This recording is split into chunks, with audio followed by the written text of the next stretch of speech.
What's good, everyone, and welcome back to another episode of the Roblox Studio Tutorials. In this video, I'll show you how to make a confirm prompt system so that when the game pops up asking, "Are you sure?" you can answer yes or no. Now let's get right into it. So first, we're gonna head into Starter GUI.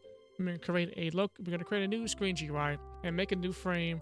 We're gonna call this frame fade, which you're gonna have this in the background, and we're gonna have the color as 0.5. It differentiates the background from the actual UI, which is what we want. Next, we'll create a holder frame. The annoying thing about this is how back and forth it is. Okay, so we have this new frame. We're going to call this holder because I have no better name for it.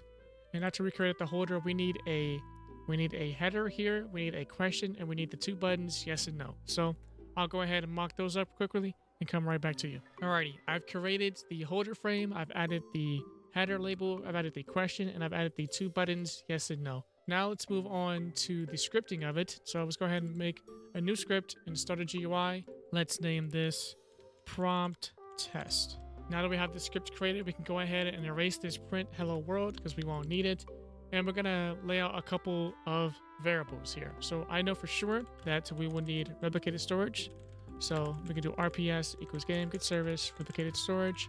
We have replicated storage. Now, let's pause here. Before we create any more variables, we need to set up something of two events that we're going to need. So let's go ahead and go into replicated storage. Let's create a folder. Let's call this folder remotes. And in this remotes folder in replicated storage, we're going to have two remote events. We're going to have one being show confirm prompt. And we're going to have another being prompt button pressed. Now, I'll explain what we'll do with these later on, but let's get back to the coding.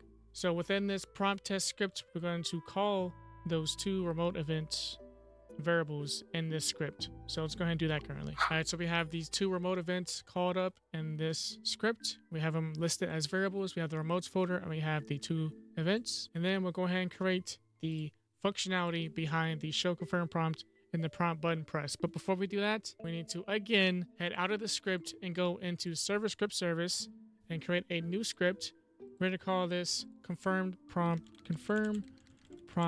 handler.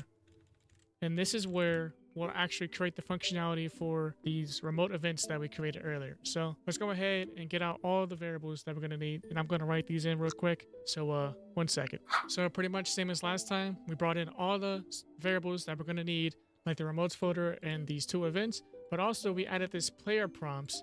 You'll hear more about this from me later on, but let's go ahead and move on. So next, we need to create the functions that are going to correlate with the events. And let's go ahead. Nope, I do not want to do that. Let's go ahead and write those up currently. All right, we have two functions written up. We have the prompt button pressed, and we have the show confirm prompt, and we have this little connect down here. Let's not get too hasty real quick. Let me go ahead and tell you what this first function right here means. Let's break it down. So this first function is responsible for the prompt button pressed.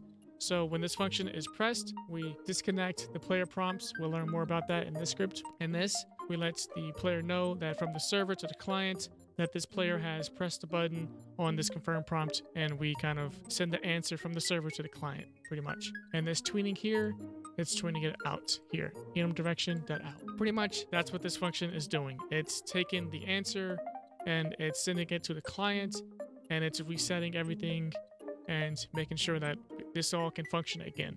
So that's this function done. Now if we move on to the show confirm prompt function, this function right below, go ahead and open it. We see a couple more stuff here.